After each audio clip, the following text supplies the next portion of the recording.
Llegó a decir que él está pensando en una constitución de 180 artículos. O sea que él ya tiene la constitución lista. O él está pensando construirse una suerte de constitución como traje a la medida. Y el día de ayer, una noticia que me llamó la atención, me sorprendió de alguna manera, a pesar de que este señor ya no debería sorprendernos por lo que dice.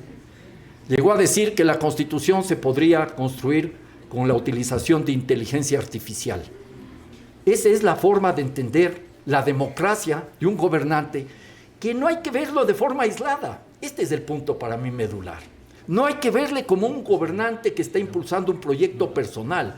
Está impulsándose un proyecto político que ha sido construido desde hace mucho tiempo atrás por las oligarquías. Las oligarquías quieren recuperar gran parte del poder perdido. No es que no han tenido poder en los últimos años, al contrario, no solo que han tenido poder, sino que los grupos económicos incluso se han beneficiado de la economía, del manejo de la economía en los años pasados. Lo que quieren es ahora reconstruir el poder oligárquico en clave de plantear un proyecto país que echa abajo gran parte de las conquistas establecidas en la Constitución de Montecristi. Este es un asunto de mucho cuidado. Y eso hay que ponerlo en sintonía con los vientos de cambio. No, después te pido, te agradezco. Eso hay que ponerlo en sintonía con los vientos de cambio que impulsan las fuerzas conservadoras de extrema derecha a nivel mundial. Entonces, hay que ubicar todo esto, y ya hablaremos luego, si ustedes quieren, sobre la presencia de las bases militares extranjeras en el Ecuador, que no tiene nada que ver con el combate al narcotráfico, sino que está en clave de la expansión geopolítica de un imperio que está decadente, que es los Estados Unidos. Pero el hecho real y cierto entonces es que este presidente Noboa está personificando un proyecto político de los que pretenden ser los dueños del Ecuador. Esta es la realidad fundamental. Y entonces, en ese escenario, se han levantado una gran cantidad de mentiras. Podríamos pasarnos toda la mañana discutiendo una cantidad de infundios que se han difundido en el país. Por ejemplo, se dice que la Constitución de Montecristi abre la puerta al crimen organizado, que es la responsable del narcotráfico, que es la responsable de la inseguridad. Se podría responder con una pregunta muy fácil. Por favor, indiquen en qué artículo se da esa disposición, en qué artículo se está favoreciendo el crimen organizado. Esa pregunta no la van a encontrar en ninguna parte con una respuesta categórica. Van a buscar artificios e incluso pueden llegar a acusar a la Constitución de Montecristi de cosas que no están establecidas ahí, que podríamos encontrar y discutir, que aparecen en el Código Orgánico Integral Penal. Otra cosa que se ha dicho de los grandes infundios es que esta Constitución de Montecristi fue fraguada desde una perspectiva externa, el chavismo o un grupo de españoles. Esa es otra de esas cuestiones que se repiten para atemorizar a la gente. La Constitución de Montecristi, y podría pasarme contándoles muchas de las historias y anécdotas, fue construida en una gran minga democrática. Esto me parece que es muy importante tener en cuenta. A diferencia de las otras constituciones en el Ecuador, y sobre todo de la Constitución del año 1997-1998, esta Constitución fue una Constitución que se elaboró con la participación de prácticamente todos los sectores de la sociedad. La Constitución del año 97 y del año 98, a la cual se quiere usar como referencia, como borrador para el texto constitucional de Noboa y de las oligarquías, fue elaborada en la Academia de Guerra del Ejército en Sangolquí. Fue una constitución acuartelada. Esta, la de Montecristi, no. Esta fue una constitución ciudadana con amplísima participación, como ya lo digo, de amplios sectores de la sociedad. Luego también se ha dicho que la Constitución de Montecristi, entre otras tantas cosas, estaría prefiriendo, por ejemplo, algo que oí que me exaspera mucho porque es una verdadera infamia, decir que cuando va uno al hospital, un preso, una persona privada de la libertad, tiene preferencia que un niño o una niña. Son de esas cosas con las que se ha ido construyendo todo un discurso que está generando una narrativa para que la gente acepte la necesidad de cambiar la Constitución de Montecristi. Pero hay un asunto mucho más importante que debemos rescatar. Cuando comenzamos a analizar los porqués les incomodan la Constitución de Montecristi. Uno, primero y fundamental, La Constitución de Montecristi no trata de normar las relaciones sociales, políticas y económicas de la situación actual. No le quiere superar el status quo y eso les genera bronca y malestar y terror a los grupos dominantes. No es de esas constituciones que hemos tenido a lo largo del tiempo, que son con pocos artículos, ligeritas, de principios, como dicen, para que no se hagan olas. No, la Constitución de Montecristi sí quiere hacer olas. Es una constitución transformadora. Aquí se prefigura un proyecto de vida en común, un futuro deseable para toda la sociedad viviendo en armonía con la naturaleza. Esta Constitución, además, tiene una serie de herramientas, es como una caja de herramientas. Ahí hay derechos y garantías, ahí hay principios básicos de lo que también son las instituciones que hay que poner en marcha, y hay también los deberes y las obligaciones que tenemos todos los habitantes del Ecuador. Esta caja de herramientas tiene que ser entonces apropiada por la sociedad para hacer realidad la Constitución. Una Constitución por sí sola no cambia un país. Podemos tener una Constitución maravillosa. Esta tiene muchos elementos de esa maravillosidad que ha sido construida por el pueblo ecuatoriano. Pero por sí sola no cambia. Tenemos que empoderarnos de la Constitución. Tenemos que leer la Constitución y asumirla como una herramienta de cambio, de transformación. Y aquí es muy importante tener en cuenta eso. ¿Qué es lo que están diciendo algunos personajes que están impulsando el proceso constituyente?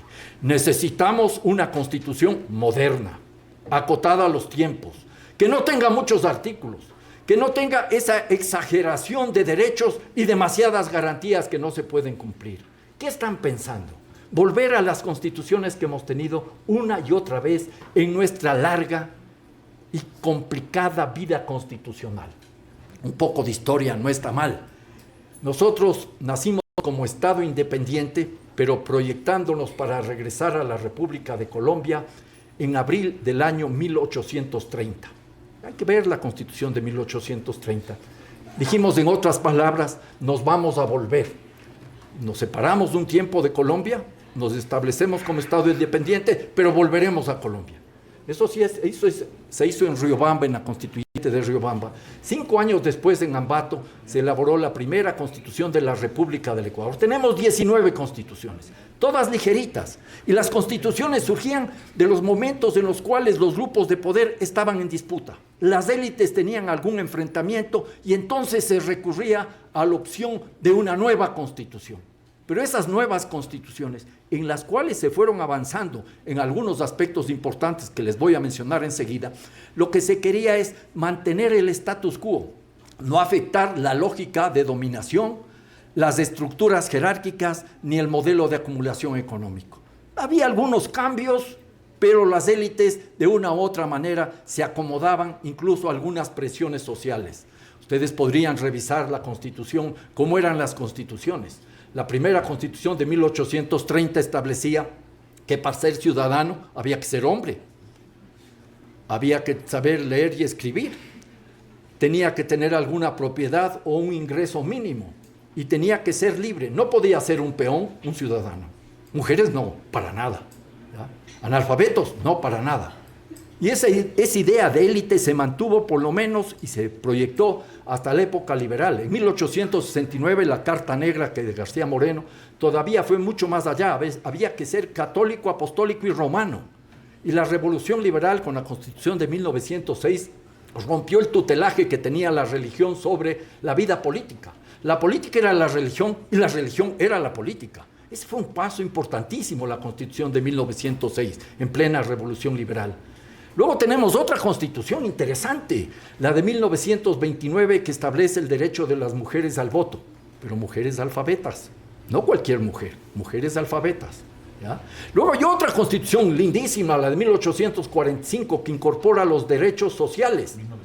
1945, luego de la llamada, la sonada del 28 de mayo de 1944. ¿Ya?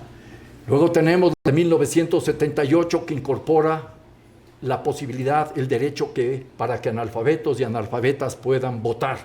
Fueron constituciones interesantes, pero todas constituciones ligeritas, pocos artículos, de principios, no cuestiones trascendentales. Esta no.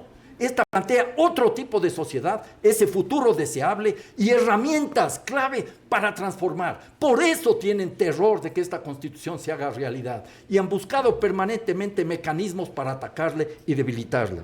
Y entonces aquí vemos algunos de los elementos que podrían estar configurando el proyecto del presidente Noboa y de las oligarquías. ¿Dónde encontrar respuestas? A pesar de que él dijo que nos va a dar todo el texto el día 17 de noviembre, hay algunos elementos que nosotros ya podemos comenzar a incorporar. Habría que leer todas las leyes presentadas desde junio hasta la fecha por parte del actual gobierno. Todas leyes inconstitucionales, pero donde están aquellos elementos que quieren introducir. Eso es evidente, eso es absolutamente claro.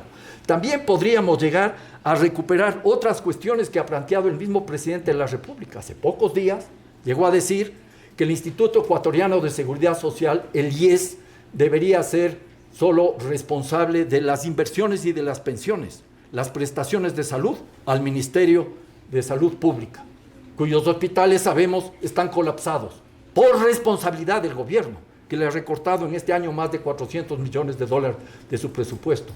No hay salud, en tanto no haya medicinas, no hay alimentación. Y ese es entonces uno de los elementos que nos prefigura hacia dónde van. Igualmente, ya en una de las leyes presentadas, se dio paso a que el BIES, el Banco del Instituto Ecuatoriano de Seguridad Social, pueda vender su cartera a la banca privada. Entonces ya comienza a prefigurarse ahí un escenario claro. En la mira está algo que estuvo desde hace mucho tiempo atrás, la privatización de la seguridad social, del Instituto Ecuatoriano de Seguridad Social. También se ha dicho, y eso les atañe a ustedes, que la universidad pública tiene que ser pagada. No debe haber universidad pública gratuita. Lo dijeron, yo no estoy aquí inventando absolutamente nada. ¿Qué significa eso? En un país donde más de 7 millones de personas se consideran pobres, viven en la pobreza. 5 millones tienen un ingreso mensual de $90. 2 millones o más tienen un ingreso mensual de $50. Con una canasta básica de $830, subiendo quizás ya cerca de 900, con el incremento del precio del diésel, ¿cuántas familias van a poder volver a la universidad pública o estar en la universidad pública? ¿Creen ustedes que eso va a ser posible?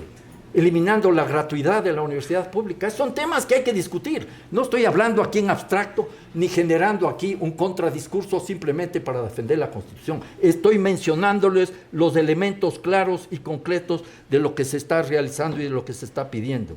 Igualmente, se ha dicho que se tiene que echar abajo la plurinacionalidad y la justicia indígena. Hablo eso con más detenimiento más abajo. Un tema importante.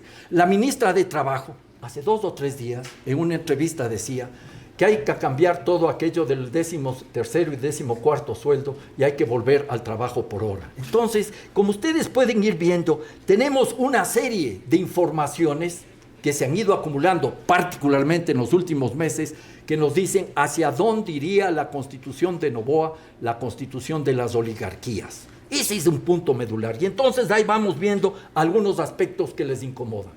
Les incomodan que en la Constitución de Montecristi se haya trabajado para establecer mecanismos de participación ciudadana directa.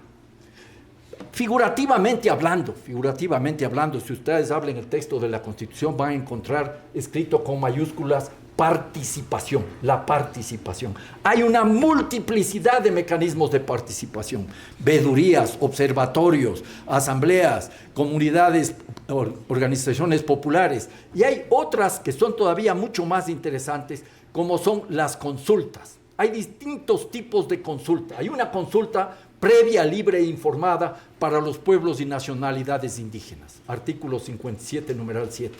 La misma consulta en términos ambientales es para el resto de la sociedad, artículo 398. Y esas consultas no les interesa cumplir, Por eso las mineras y las petroleras están en contra. Ningún proyecto minero, ninguno, ha cumplido estas disposiciones constitucionales. Son ilegales, pero eso no importa, ¿ya? Y esa es una cuestión que tenemos que tener claro. Les incomoda la consulta prelegislativa, que es para preguntar a pueblos y nacionalidades, pueblos afro, pueblos montubios, pueblos los cholos, si alguna ley les va a afectar, tiene que ser primero consultada con esos grupos humanos, marginados en la historia. Pero eso tampoco quieren cumplir ni han cumplido. Tenemos entonces otras consultas populares que a mi modo de ver son mucho más importantes y potentes. La consulta popular establecida en el artículo 104 de la Constitución. Ese artículo, que es maravilloso, ya se quiso echar abajo durante el gobierno de Rafael Correa, porque le incomodaba que la sociedad desde distintos ámbitos pueda plantear consultas populares. Esa consulta popular puede ser impulsada desde las autoridades gubernamentales como desde la ciudadanía. Y tenemos 4 consultas históricas en las cuales el triunfo popular fue espectacular. Mencionaré en orden cronológico. Año 2019, Girón, Cuenca, Azuay, para prohibir la minería. Año 2021, Cuenca, Cantón Cuenca, en la provincia de Azuay, para prohibir la minería.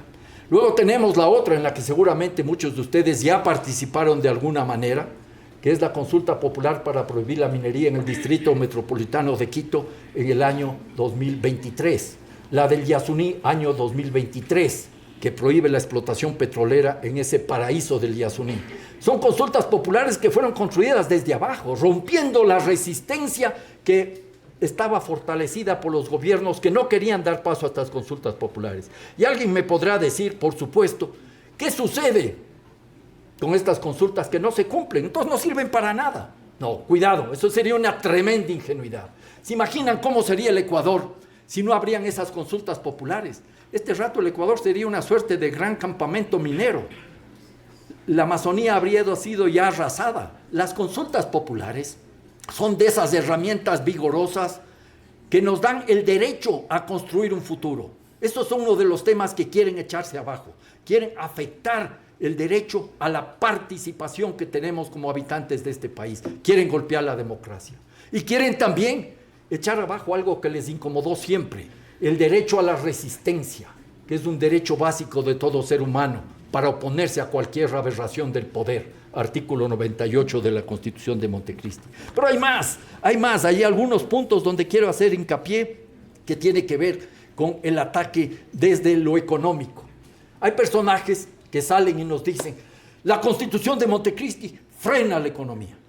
Titular de diario La Hora del 24 de septiembre. Busquen en el internet, ahí está el titular.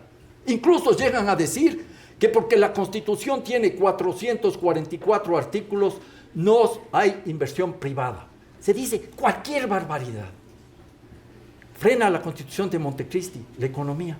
Solo le oíamos un rato al señor presidente en estos días, creo que el día de ayer estaba muy eufórico diciendo que la economía crece pese al paro nacional. O sea que la Constitución no es de lastre, es parte de un pretexto. Hay ciertos personajes que nos dicen que la Constitución de Montecristi, que incorpora los sectores estratégicos que estaban en la Constitución del año 78, pero fueron quitados en la Constitución del año 98, que es la Constitución neoliberal, a la que se tiene como referencia, no hay inversión extranjera en los sectores estratégicos. Falso. En todos los sectores estratégicos, sin excepción, hay inversión extranjera. En petróleo, en minería, en electricidad, en puertos, en telecomunicaciones. ¿Qué es lo que quieren? La apertura total para llegar al saqueo de nuestros recursos naturales, y por eso quieren echarse abajo en tantas cosas, incluso los derechos de la naturaleza. Yo digo entonces que aquí tenemos que estar muy claros y no comer cuento. Hay que leer la Constitución, hay que analizar, hay que discutir. Luego también lo han dicho con absoluta claridad que quisieran que las cooperativas de ahorro y crédito se transformen en bancos. Ahí quedó medio flotando, porque lo que era obligatorio en una ley, en la otra ley se queda voluntario. Pero queda absolutamente claro que la banca privada está muy incómoda con el avance de las cooperativas de ahorro y crédito que le están disputando su sacrosanto negocio financiero. Entonces quieren controlar a las cooperativas de ahorro y crédito. Les incomoda sobremanera una disposición que está en la Constitución de Montecristi, en el artículo 283, que establece que la economía, el sistema económico tiene que ser social y solidario. Todo aquello de social y solidario les genera urticaria. Por eso se oponen a todo lo que dispone la Constitución en cuanto a impuestos directos y progresivos. Eso dicen, es una discusión, una propuesta chavista, porque ya no saben qué más decir. Cualquier cosa sirve para levantar el cuco en contra de la Constitución de Montecristi. Igualmente, quieren echar abajo todos aquellos artículos que hablan de la necesidad de una redistribución de la riqueza y una redistribución del ingreso. Claro, les incomoda la justicia social, les incomoda que haya aquí un momento donde los sectores populares puedan progresar, lo cual solo se va a lograr afectando la excesiva concentración de la riqueza. En ese escenario, entonces, más allá de la privatización de la seguridad social, más allá de lo que podría ser la privatización del sistema de salud pública y del Instituto Ecuatoriano de la Educación Popular, de la educación secundaria, tenemos una serie de elementos adicionales que les incomodan. Otro que les molesta muchísimo, en lo más profundo de su racismo, porque en esta sociedad no hemos superado el racismo, ¿ya? Se oponen al Estado plurinacional. Y hay personajes ahora que claman y están a favor del Estado federal, pero no entienden que el Estado plurinacional es la posibilidad de la unidad en la diversidad, de todos, de todas, indígenas, montubios, cholos, afroecuatorianos, mestizos, blancos, absolutamente todos, construyendo otra forma de relacionarnos para no mantener la lógica del Estado uninacional, monocultural, que pretende que la sociedad es homogénea. Mecanismo que ha servido desde los orígenes de la República para mantener dominada a una gran parte de la población. Y esos son temas que les incomodan. Pero eso sí están de acuerdo, el Estado federal, el federalismo, ¿ya? Ahí sí es positivo. Cuando el mundo indígena plantea la plurinacionalidad es negativo y quieren echarse abajo la justicia indígena. Un poco de sindéresis deberían tener estos señores. La justicia indígena podemos discutir, yo tengo algunas cosas que podría estar en desacuerdo, pero la justicia indígena tiene mucho más historia que nuestra justicia. Los indígenas tuvieron antes de que lleguen acá los españoles. Esa es una realidad y tiene elementos vigorosos, poderosos, que nos servirían para construir otro tipo de justicia. Quieren echarse abajo todos los derechos colectivos. Claro, si les molestan los derechos, si les incomodan las garantías. Hay alguien que dice por ahí, suelto de huesos, que la Constitución es como una lista a Papá Noel. Claro, como al pueblo no le van a regalar los juguetes que le ofrecieron, entonces hay que votar la lista, cuando el asunto es cómo realizar la transformación de la sociedad. Luego les molesta también todo lo que es el tema de la educación intercultural bilingüe. Un aspecto clave que les incomoda profundamente es la vigencia de los derechos de la naturaleza. Vean los artículos 10, 71, 72, 73 y 74. Ecuador es conocido en el mundo por la Constitución de Montecristi. Es un ejemplo de constitución por sus derechos humanos, sus derechos colectivos y también por los derechos de la naturaleza. Los derechos de la naturaleza no son similares a los derechos ambientales. Esto es interesantísimo. Los derechos ambientales son los derechos que tenemos los seres humanos a un ambiente sano. Los derechos de la naturaleza son otra cosa. Son los derechos que tienen todos los seres vivos a que les garantice su existencia, independientemente de su utilidad o no para los seres humanos. Estos derechos de la naturaleza surgen desde el mundo indígena.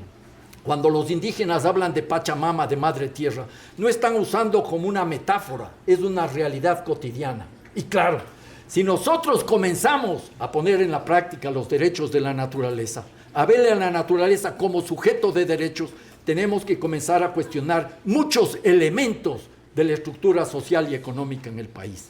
Porque si es sujeto de derechos, no puede ser esclavizada, no puede ser destruida, no puede ser fácilmente apropiada, menos para una cuestión que afecte su duración y su vivencia, porque sin derechos de la naturaleza nuestro futuro está amenazado.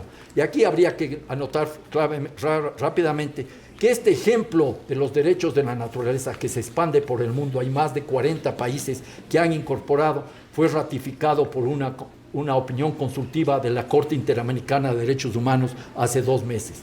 Estamos haciendo historia con la Constitución de Montecristi. El Ecuador es el país pionero en términos de derechos de la naturaleza, pero claro, a las oligarquías eso no les gusta. No les interesa, quieren echarse abajo, porque esos derechos ponen en riesgo sus privilegios. 2 o 3 puntos más que me parecen a mí fundamentales. Hay otro asunto en la Constitución que les incomoda sobremanera. El artículo 282 prohíbe el latifundio y el acaparamiento de tierra. El artículo 282 prohíbe la concentración del agua en pocas manos. Claro, ¿se imaginan eso para los dueños de la tierra y del agua? Es una aberración, eso es un problema gravísimo. No se cumplió en el gobierno que impulsó la Constitución de Montecristi, pero eso está ahí como una espada de Damocles sobre los intereses de estos grupos propietarios de la tierra y del agua. Es más, hay otro artículo maravilloso en la Constitución de Montecristi, el 318, que prohíbe toda forma de privatización del agua y da un paso más, establece prelaciones en el uso del agua. Agua primero para los seres humanos, somos agua, necesitamos agua, somos agua. Segundo, agua para la soberanía alimentaria. Tercero, hay que garantizar el ciclo vital del agua. Eso viene desde el mundo indígena, la Yacumama. ¿Ya? Cuarto, agua para otras actividades productivas. Entonces son elementos que no se han hecho realidad, es cierto, pero que lo que quieren estos grupos es evitar ese riesgo de que la sociedad ecuatoriana asuma definitivamente en sus manos la vigencia de la Constitución que se aprobó en las urnas en el año 2008. Y un punto adicional que también es muy importante tiene que ver con la disputa sobre la Corte Constitucional. Yo no voy a defender todas las decisiones de la Corte Constitucional, tengo muchos reparos en algunas de ellas, pero la Corte Constitucional en esta Constitución juega un papel importantísimo. Ya les mencioné, hemos tenido 19 constituciones desde 1830, antes de esta. Quizás si incorporamos la Constitución de Quito de 1812, podríamos hablar de 20 constituciones. Todas esas constituciones eran fácilmente cambiables, acomodables, de acuerdo a los intereses de los grupos de poder que controlaban coyunturalmente el gobierno o el Estado, ¿ya? Pero esta Constitución, preveyendo esa situación, estableció que el Ecuador es un Estado constitucional de derechos y justicia. Y eso les genera unas alergias brutales a los constitucionalistas transnacionales, tradicionales, no transnacionales, aunque muchos son transnacionales. ¿Ya? En esa realidad, entonces, quieren echarse abajo la Corte Constitucional. Si logran echarse abajo la Corte Constitucional, habrán dado un paso para el control del Estado y, en este caso, en manos de las oligarquías.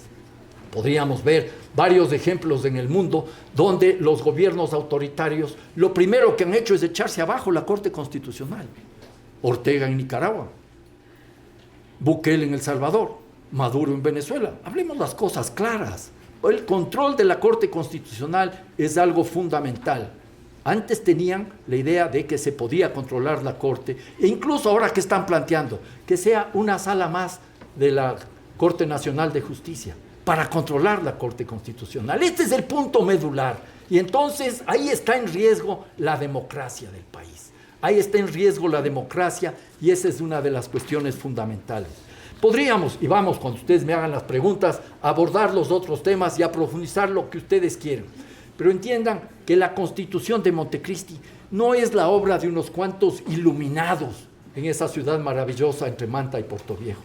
Es la obra de lucha, de las luchas de décadas de los sectores populares. Aquí en una gran minga se sintetizó esas demandas. Y claro, la lucha tiene que continuar. Y por eso tenemos que decir categóricamente no a la violencia y a la represión, no al autoritarismo, no al neoliberalismo, no al racismo y no al patriarcado.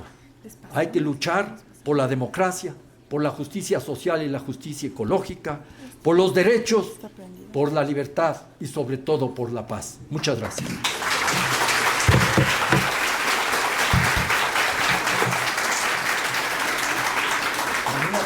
¡Que viva la Constitución de Montecristi! ¡Que viva! Vamos ahora a dar paso a este espacio de preguntas. Por favor, levanten la mano quienes quieren preguntar. Nosotros nos acercaremos con el micrófono. Gracias.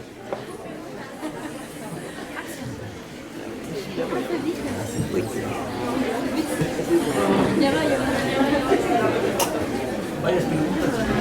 De acuerdo, entonces me siento. Sí. Me siento. Varias preguntas y luego... Primero, bueno, agradeciéndole su presencia aquí en nuestra facultad, especialmente la carrera de Trabajo Social, también que estamos aquí varios de nuestros como compañeros. Y bueno, me gustaría un poco ahondar la pregunta en cuanto al contexto que se vivió en el 2007 y el contexto actual en el cual nos estamos manejando.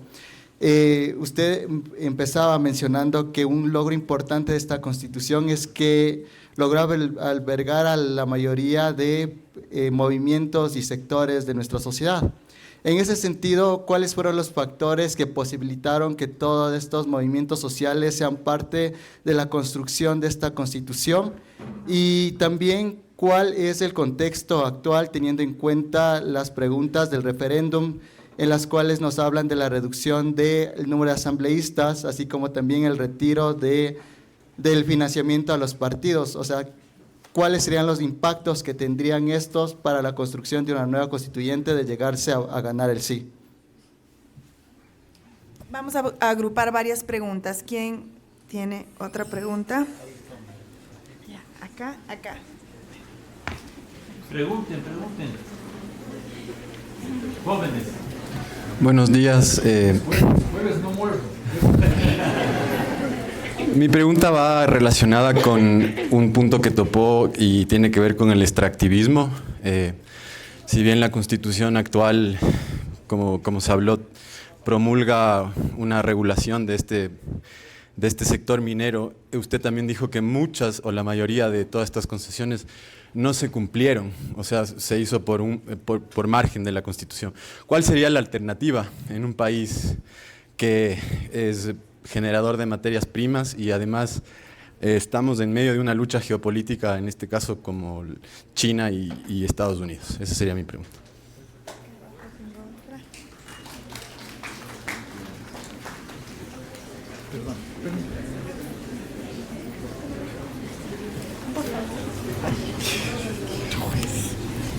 Bueno, primero que todo, no me levanto porque justo se me durmió la pierna, sino sí. Pero primero que todo, buenas tardes. ¿O estamos de día? De día. Bueno, sí, y mi pregunta justo iba con el contexto de la consulta popular. Quería saber cómo la enmienda para las bases militares extranjeras redefine la soberanía nacional y potencialmente viola los tratados internacionales de derechos humanos dentro de la nación, y cómo afecta a los grupos vulnerables, que serían las personas indígenas, todas estas comunidades y el resto que no entra dentro de la hegemonía política que se quiere presentar en estas preguntas. Eso.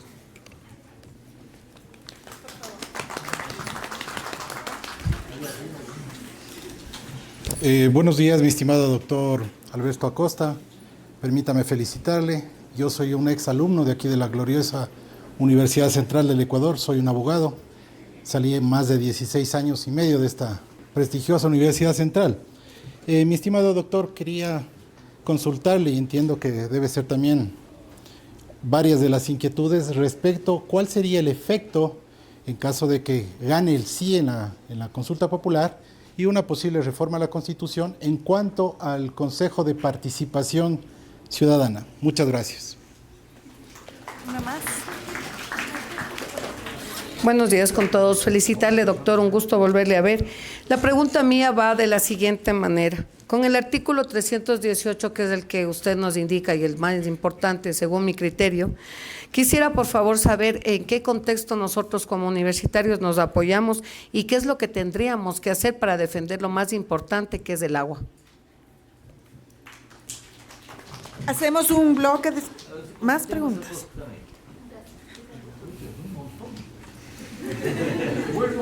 Muchas gracias. Primero, saludar la iniciativa de realización de este evento que nos ha permitido reunirnos como comunidad educativa, como docentes, como estudiantes, como máxima expresión de la democracia, y participar junto a un personaje que política y socialmente ha significado mucho en este país.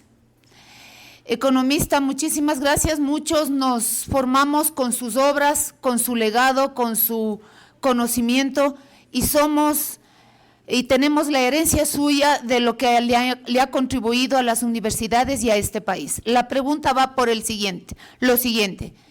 De ganar el sí en este proceso de consulta popular, ¿En qué concretamente nos veríamos afectados las instituciones de educación superior, los docentes, los trabajadores y la comunidad educativa que le estamos escuchando en este y en otros espacios? Muchas gracias.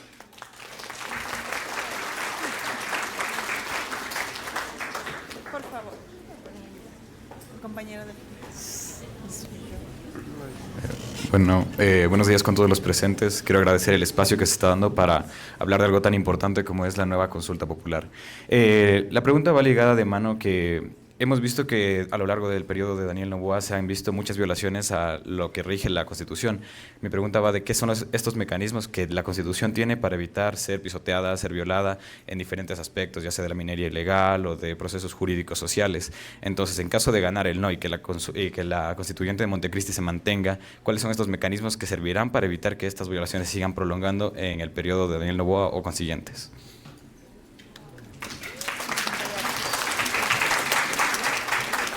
¿Alguien más? Si no, damos paso a nuestro expositor. Adelante.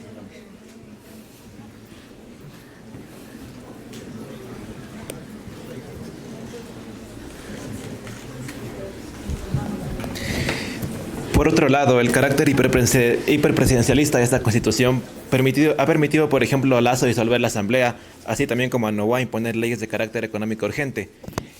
Hablemos de las flaquezas o las cosas que hay que cambiar urgentemente de esta Constitución.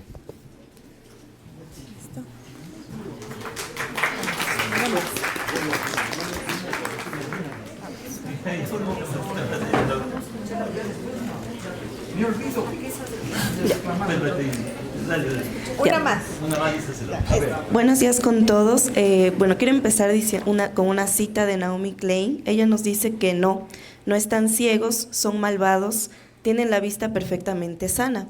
Esto haciendo alusión a que el contexto del auge de la ultraderecha a nivel mundial y el aumento de la violencia en esta articulación de las Fuerzas Armadas, la policía y los GDOs podrían significar o se podría leer como una oportunidad contextual para que los grupos de poder que ya han sido nombrados, ya sea las oligarquías, los grupos mineros o los banqueros, utilicen de alguna manera el miedo de la población para instrumentalizar la consulta popular y a través de la consulta que las personas acepten las políticas neoliberales de Noboa. Eso.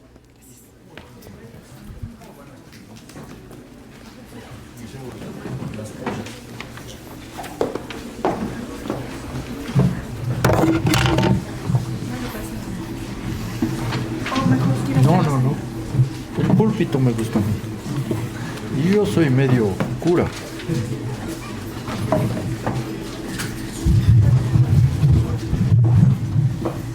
No es la primera vez que reconozco que debería empezar siempre por el lado de las preguntas, que me abren la puerta a otras lecturas, a otras formas de entender los problemas y que me obligan inclusive a replantear cuestiones que puedo haber dicho en mi conferencia, sin tratar de decir que me voy a corregir, pero voy a tratar de comprender y ver desde otra perspectiva. Entonces voy a hacer aquí algunos análisis sobre todas las preguntas, no en forma ordenada, me disculpan, porque creo que hay como ubicarlas de diversa manera.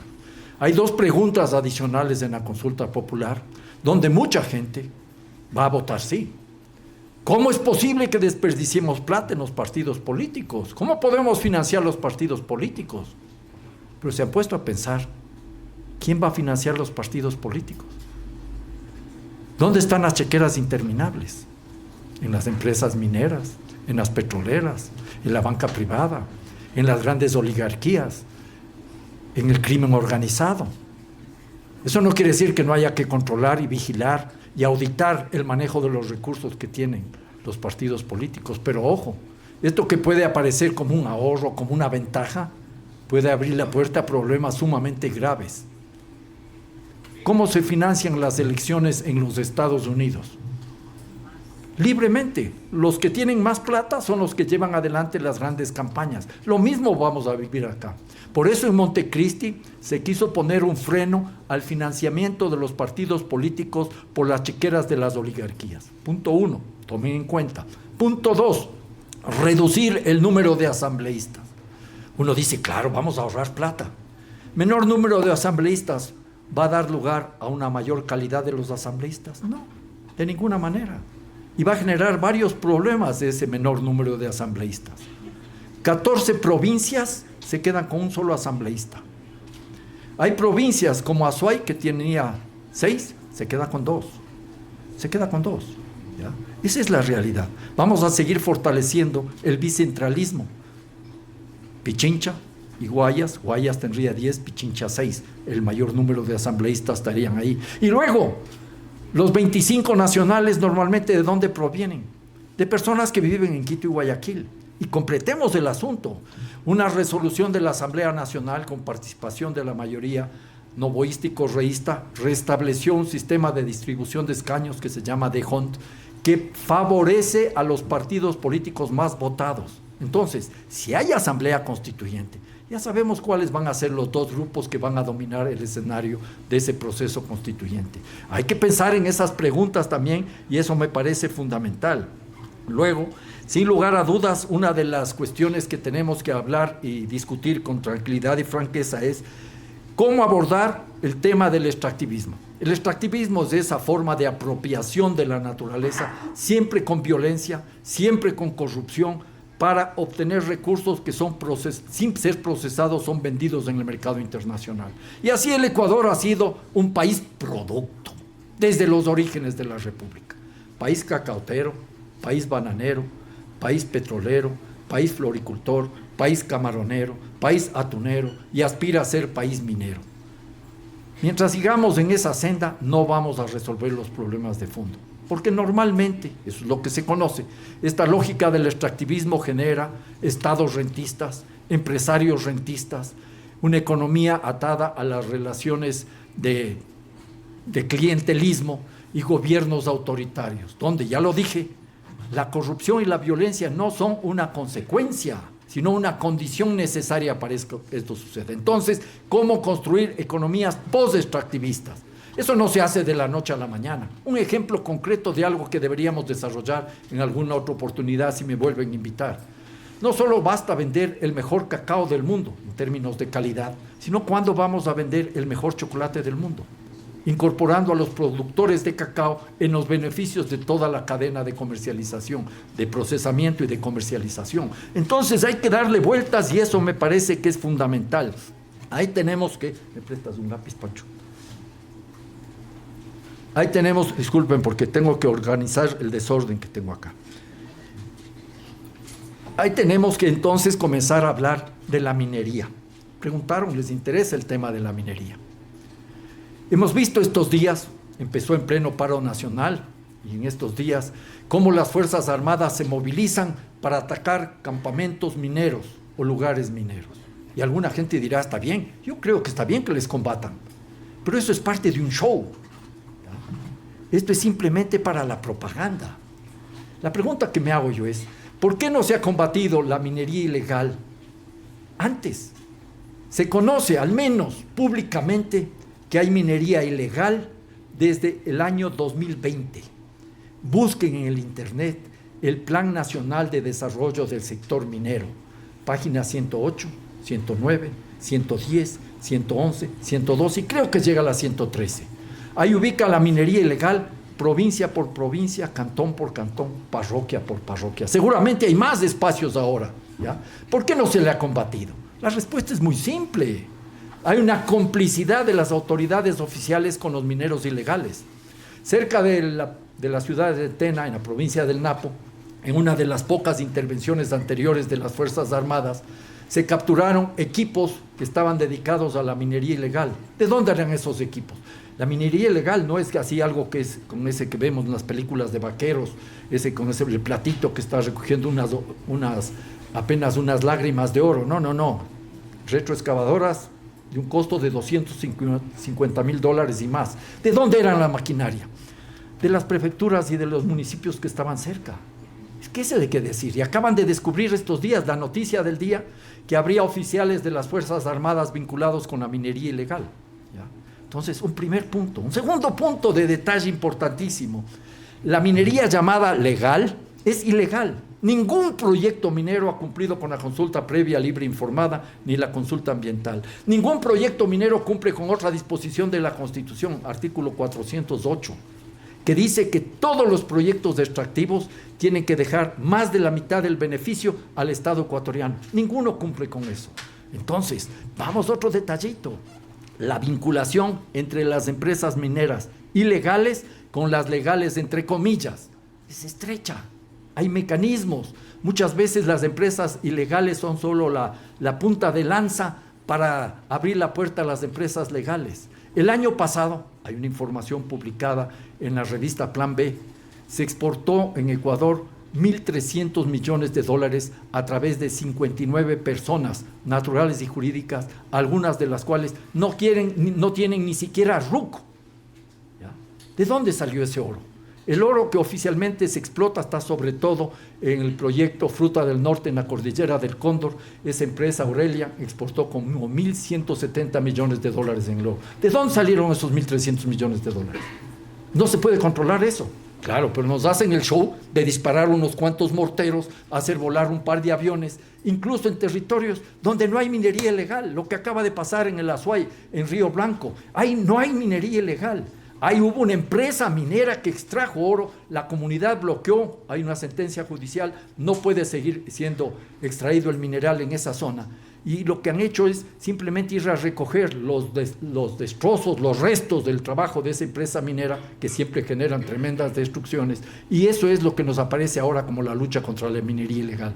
Y en ese contexto de complicidades del Estado ecuatoriano, del gobierno en particular, de las empresas ilegales con las empresas legales, aparece el capital del narcotráfico que está haciendo lucro enorme este rato. Un kilo de oro ya cuesta más de $130,000. Un kilo de cocaína está en $33,000, $34,000. Entonces estamos viendo que se han creado las condiciones para que esto suceda. Y la Constitución no tiene nada que ver en esto. Porque hay gente que dice que la Constitución es responsable. ¿Por qué y cuándo? Al contrario, no se han respetado los derechos de participación en las consultas populares, no se han respetado los derechos ambientales, no se ha respetado el derecho al agua, no se han respetado los derechos de la naturaleza. Entonces ahí vamos viendo cómo se va planteando esto. ¿Cómo hacer realidad el cumplimiento del artículo 318, que es un artículo fundamental en todo lo que tiene que ver con la defensa del agua? Hay un artículo anterior, el artículo número 12, que establece el derecho humano al agua. El agua como un derecho humano que fue reconocido 2 años después de la aprobación de la Constitución de Montecristi por Naciones Unidas. Y está el artículo 282 que prohíbe el acaparamiento del agua y el 283 que también establece que el agua es un patrimonio. Lo primero que deberíamos es reconocer la importancia del agua y al menos deberíamos decidir algo que ya se estableció en Montecristi pero no se cumplió, que no puede haber minería en fuentes de agua, en páramos, en humedales, en ríos, en lagunas, en cascadas, en los manglares. Este debería ser al menos un primer mandato y la tarea va a ser complicada y difícil, pero no es imposible. ¿Cómo se llegaron a esos artículos en la Asamblea Constituyente de Montecristi? No es que había algún iluminado o alguna iluminada que apoyaba el agua, no. Fueron los movimientos indígenas, la FEINE, la CONAIE, la FENOCIN. Fue el Foro de Recursos Hídricos, en donde participan muchos profesores y profesoras de la Universidad Central, que desde hace años vienen defendiendo al agua. Entonces la gran tarea es, pase lo que pase, el próximo domingo 16 de noviembre, seguir defendiendo la vida, que es una de las cuestiones fundamentales. ¿Cómo pueden ser afectadas las universidades públicas? Si es que gana el sí, por ejemplo, ¿ya? Si es que gana el sí, las universidades públicas pueden verse afectadas porque va a haber un vaciamiento de algunos elementos claves de la Constitución, porque podría quedar en términos declarativos que la universidad pública es gratuita, pero se quita el resto de elementos fundamentales que están en la Constitución. Le pueden vampirizar a muchos de los derechos, chuparle la sangre, chuparle la esencia. Y entonces ahí hay que tener en cuenta qué significa si la universidad pública es pagada. Pregúntense ustedes, si la universidad fue pagada, ¿cuántos podrían estudiar aquí? Pregúntense ustedes eso, yo no les voy a responder. Entonces, esta es una de las cuestiones de fondo. Perder la gratuidad de la universidad pública, la gratuidad de la educación, es algo que no podemos tolerar. Pero claro, no nos podemos quedar contentos con lo que sucede en las universidades y la incapacidad que ha tenido los gobiernos de incorporar a una masa enorme, casi 450,000 jóvenes que no tienen ni trabajo ni universidad. ¿Qué hacen esa gente? Muchas terminan vinculadas a las bandas delincuenciales.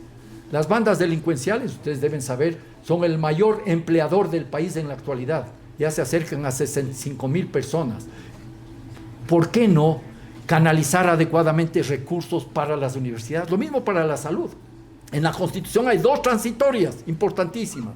La una que establece que para la educación, sin incorporar la educación pública, debe tener al año por lo menos el 6% del Producto Interno Bruto. Eso no se ha cumplido. Y en el caso de la salud, otra de las transitorias habla del 4% del Producto Interno Bruto. Tampoco se ha cumplido. Entonces son elementos que nos dicen que si gana el no, tenemos que seguir trabajando para que se hagan realidad todas estas cosas. Tenemos que empoderarnos de la Constitución. No sé cuántos de ustedes oyeron hablar en su vida de un joven presidente que murió un 24 de mayo de 1981, Jaime Roldós Aguilera. Él se inauguró en su mandato en agosto del año 1979, luego de la dictadura más larga de nuestra historia, y dijo algo que para mí me llamó mucho la atención. Él decía que en la mochila de cada soldado tiene que haber una constitución. Era un mensaje para decirles a los soldados, cuidado con intentar alguna aventura golpista otra vez. Tienen que ser constitucionalistas. Yo les digo que en el bolsillo de cada ciudadano, de cada ciudadana, debe haber una constitución. Porque es la herramienta con la que tenemos que transformar el Ecuador. Ahí están nuestros derechos y nuestras obligaciones. Entonces, en ese escenario, lo que tenemos es que estar atentos para ver qué es lo que se puede hacer en clave de garantizar la educación. Y ahí se podría, si estuviéramos en un proceso para ampliar derechos y garantías, con el cual estaría yo totalmente de acuerdo, porque hay que hacer cambios en la Constitución y de eso vamos a hablar. Pero una de las primeras cosas que establecería yo, con un lenguaje adecuado. Yo soy economista, nadie es perfecto, así que no les voy a dar el lenguaje jurídico correspondiente. Se podría establecer que la salud pública gratuita y la educación pública gratuita tiene que ser financiada por los que más ganan y más tienen. Tributos especiales, tributos al patrimonio, tributos a las grandes herencias, no a las herencias de las clases medias. Entonces, ahí habríamos que hablar cosas de fondo. Eso hay que trabajar, esto tenemos que seguir luchando. La lucha no se ha terminado. Gane quien gane el 16 de noviembre, tenemos que seguir enfrentando todo esto. Y entonces, cosas que habría que ir planteando, si es que gana el no, por ejemplo, que yo deseo, y eso sería un gran triunfo popular.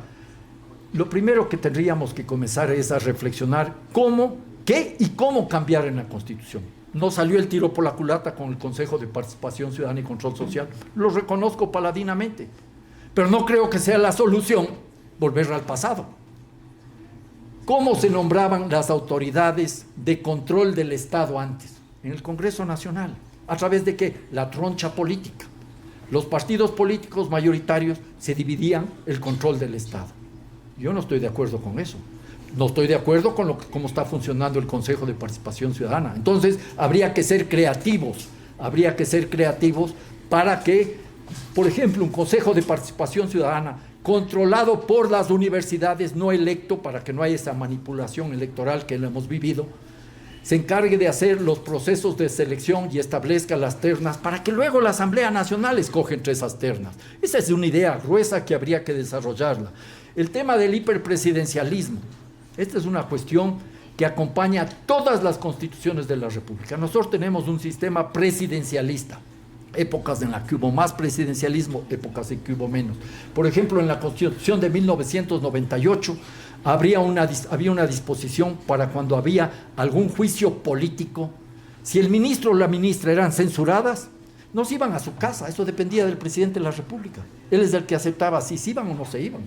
Yo sí creo que hay que pensar aquí en cómo reducir ese hiperpresidencialismo, pero eso no va a dar el señor Noboa.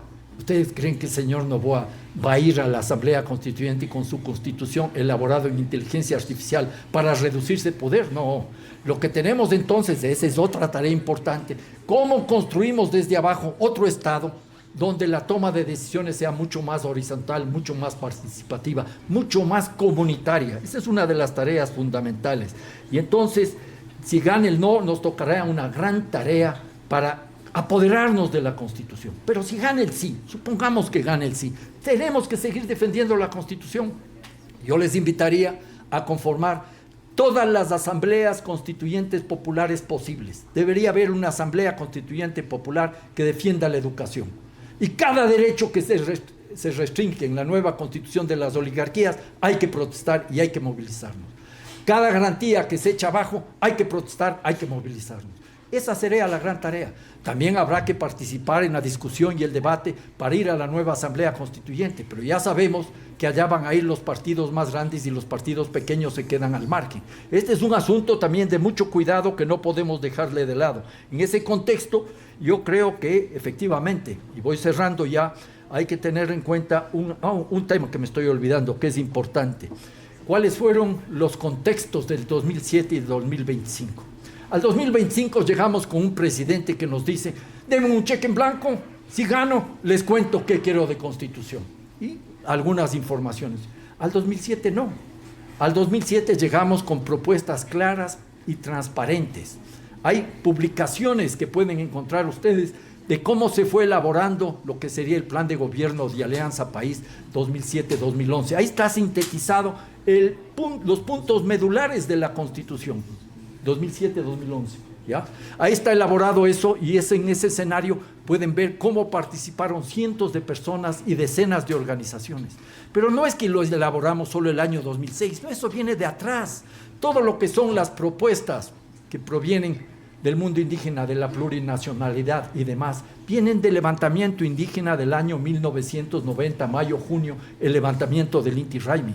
Todas las propuestas que tienen que ver con el agua vienen de las luchas de las comunidades indígenas del Foro de Recursos Hídricos ya mencionado. Todo el tema que tiene que ver con las luchas de la educación, los derechos de educación, los derechos de la salud, los derechos de protección a las personas más desfavorecidas en la sociedad, vienen de otras luchas. No fue un trabajo de unos cuantos iluminados, fue un trabajo en el cual en Minga se fue pensando en otro Ecuador. Y ese otro Ecuador que queremos construir no es el Ecuador que quieren las oligarquías, no es el Ecuador que quiere Daniel Noboa, es el Ecuador que está al servicio de las transnacionales y los intereses de Washington. Y entro al último punto que me parece clave también y es fundamental tener en cuenta. La pregunta la de si permitimos o no el retorno de las bases extranjeras.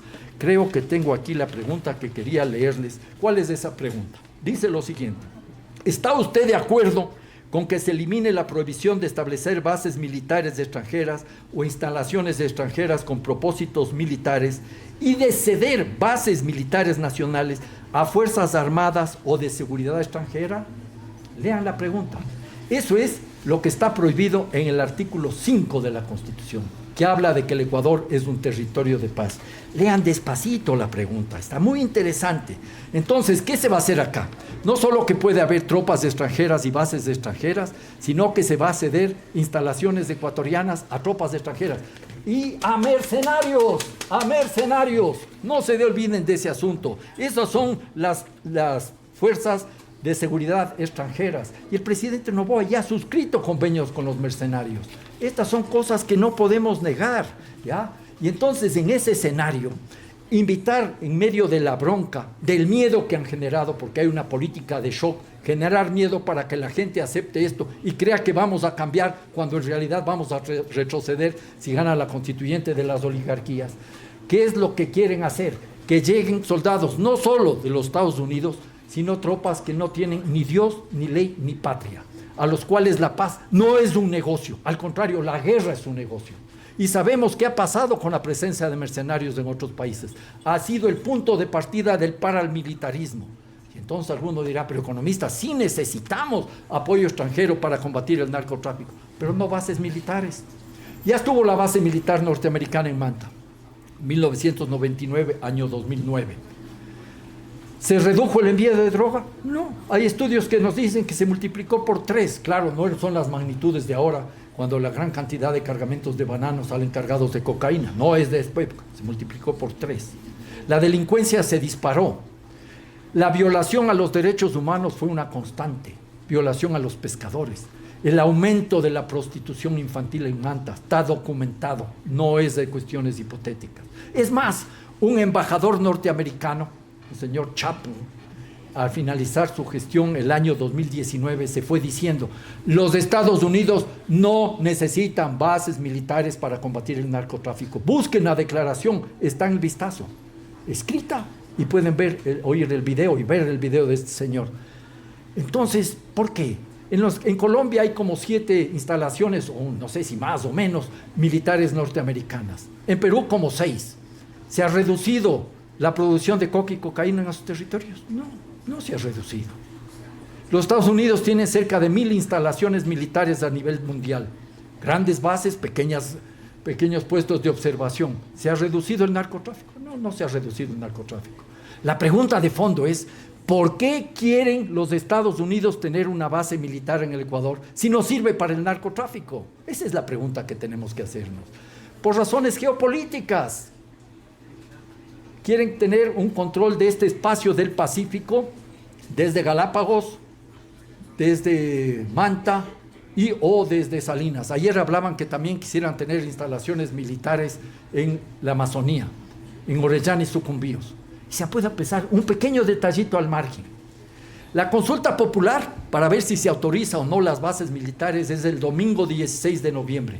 Y el presidente Daniel Noboa, subido en un caballo, está discutiendo con una funcionaria de los Estados Unidos dónde van a estar las bases militares. No tienen ni siquiera la delicadeza para esperar a que el pueblo se pronuncie, o están tan seguros del fraude y que ya no hay nada más que hacer, cosa que sería intolerable. En ese contexto, no nos olvidemos que ya tuvimos tropas norteamericanas en el Ecuador, en Galápagos, año 1941. El Ecuador estaba en guerra con el Perú, mejor dicho, el Perú invadió al Ecuador. La provincia del Oro estaba ocupada por tropas limeñas, por tropas peruanas. Domingo 10 de diciembre de 1941, el imperio japonés ataca a los Estados Unidos en Pearl Harbor, esa base militar norteamericana en Hawái. Y los Estados Unidos entran a la Segunda Guerra Mundial. Toda América se une para proteger la democracia y defender a los Estados Unidos del ataque japonés. Sin autorización expresa del Estado ecuatoriano, desembarcan tropas norteamericanas en Salinas y en Baltra, en Galápagos, sin autorización, en el diciembre del año 1941. El 24 de enero de 1942 se autoriza recién la presencia de las tropas norteamericanas en Salinas. El 2 de febrero, recién la presencia de tropas norteamericanas en Galápagos. Ustedes deben haber hecho cursos de historia en la escuela o el colegio. ¿Qué pasa entre el 24 de enero y el 2 de febrero? Se nos obliga a firmar el protocolo de Río de Janeiro el día 29 de enero, ¿ya?, con el cual perdimos los derechos para acceder al Amazonas. Esta es la realidad. ¿Sirvieron para defender la soberanía nacional las tropas extranjeras? No. ¿Y cuál es la posibilidad de que las tropas extranjeras nos ayuden a proteger las Galápagos? Ninguna. Ya estuvieron los Estados Unidos del año 41 al 46 y cuando se fueron dejaron la isla Baltra totalmente destrozada en términos ecológicos, totalmente destrozada. Y algunas otras islas servían para sus ensayos militares. Incluso quisieron quedarse el año 46 por 99 años más, alquilando las islas por $20 millones. Pero el doctor Velasco Ibarra les dijo que no, fue un no patriótico. Y luego sabemos también que alguien dirá, pero eso pasó hace años, ya más de 80 años, economista, ahora ya son más cuidadosos. No, vean lo que sucede con las bases militares en Vieques, Puerto Rico, bases militares norteamericanas, en Panamá, en Hawái, en Guam, donde la destrucción ambiental es una constante. En Guam incluso hay una explosión de enfermedades de cáncer en la población debidas a los desechos militares. Les invitaría a que vean este libro, está disponible en la página web. La mirada imperial puesta en Galápagos. Me habría gustado traerles a todos un ejemplar, pero llegaron tarde los ejemplares. Cuando estaba aquí me dijeron que había llegado a mi casa, será otra oportunidad. Editado por Ramiro Ávila, Esperanza Martínez, Elizabeth Bravo y Alberto Acosta, que ha tenido el honor y el gusto de hablarles. Entonces, les invito a discutir, les invito a analizar, les invito a seguir la lucha.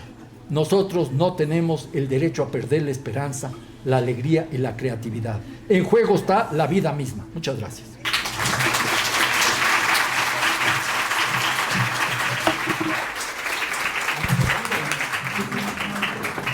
Muchas gracias a todos y a todas por haber compartido esta jornada. Gracias a nuestra mesa directiva y esperamos que estos espacios estén permanentemente desde la Facultad de Ciencias Sociales y Humanas. Muchas gracias a todos.